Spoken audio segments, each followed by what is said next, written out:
बताएंगे आज रथ यात्रा में भक्तों की काफ़ी भीड़ लगी हुई है। यहाँ का जो इतिहास रहा है, कैसा बनाया गया यहाँ पर, क्या माहौल रहा? यहाँ जो जगन्नाथ जी का मंदिर है वो छत्तीसगढ़ का प्रथम जगन्नाथ जी के मंदिर के नाम से प्रसिद्ध है।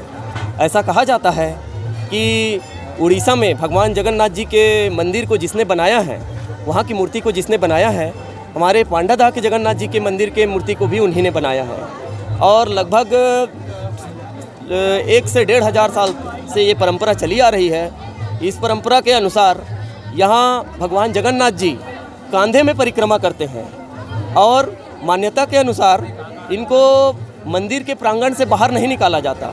मंदिर प्रांगण में ही भगवान जगन्नाथ जी कांधे पे परिक्रमा करते हैं। और ऐसे कहा जाता है कि कई बार इनको बाहर निकालने की कोशिश भी की गई, लेकिन जो उससे परिणाम अच्छा नहीं रहा। इसके कारण भगवान जगन्नाथ जी मंदिर के अंदर ही परिक्रमा करते हैं। कितने भक्त आए होंगे दर्शन? लगभग 50,000 की संख्या में इस साल भक्त आए हैं। और जैसे कि कहा जाता है कि भगवान जगन्नाथ जी के जो दर्शन करते हैं उनकी हर मनोकामना पूर्ण होती है।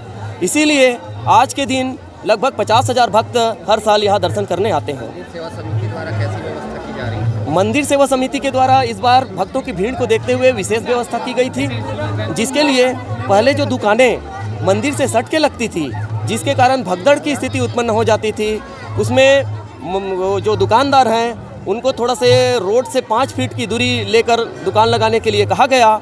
और जो बाहर दुकान लगती है उनको भी सिस्टमेटिक ढंग से मंदिर समिति के द्वारा लगाया गया। मंदिर सेवा समिति के सभी सदस्य इसके लिए लगभग 2 माह से लगातार बैठक कर रहे थे।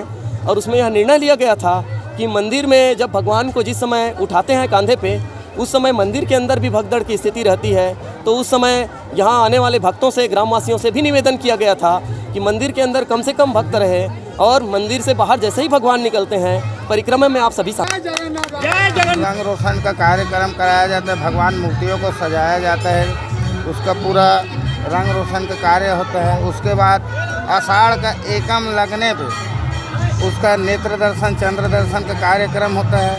और उसके बाद दूसरा दिन सेकंड एकम के बाद दूध जो बोलते हैं उसमें रथ यात्रा उत्सव मनाया जाता है। जो बोलते हैं यहाँ जगन्नाथ मंदिर में जो प्रसाद देते हैं, हाँ, गजा मूंग चना का है।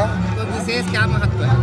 वो शुरू से परंपरा चले आ रहे सर। जैसे उड़ीसा का जगन्नाथपुरी में महाप्रसादी बांटता है, वैसे यहाँ शुरू से चना, गजा मूंग, हलवा, पूड़ी ये सब प्रसादों का वितरण किया जाता है। चौक चौराहों में भी अपने हिसाब से करते हैं। पारिवारिक वाले, व्यवहार धंधा पानी वाले लोग हैं, उन लोग भी अपने मर्जी से प्रसाद लेते हैं। मंदिर में आम पब्लिक के लिए चना, गजा मूंग ये मेन प्रसादी रहता है। आज का महत्व चना, गजा मूंग का रहता है सर जी। ये मेन प्रसाद है। पांडा देश भर में जहाँ भी सुनो रथ यात्रा रथ में निकली जाती है भगवान की, लेकिन यहाँ कांधे पर इसका कुछ मान्यता है। यहाँ से सर भगवान को रथ यात्रा में बैठाने के लिए, रथ में बैठाने के लिए राजाओं के ज़माने में भगवान को बाहर निकालने के सोचे हैं। भगवान को जैसे उठाए गेट के पास ले गए तो भगवान आगे नहीं बढ़े, भगवान बाहर निकले ही नहीं है। उसके बाद से अंदर फिर वापस लाए तो पुरोहित पंडितों के ही कांधे में बैठ के भगवान 5 परिक्रमा मंदिर का फेरा लेते हैं, उसके बाद से अंदर जाते हैं। आपका परिचय? मैं संतोष कुमार वैष्णव पुजारी महाराज जी हूँ। यहाँ पर जगन्नाथ जी का सेवा करता हूँ और आम पब्लिकों के साथ में मिलजुल कर मंदिर का सेवा बजाता हूँ।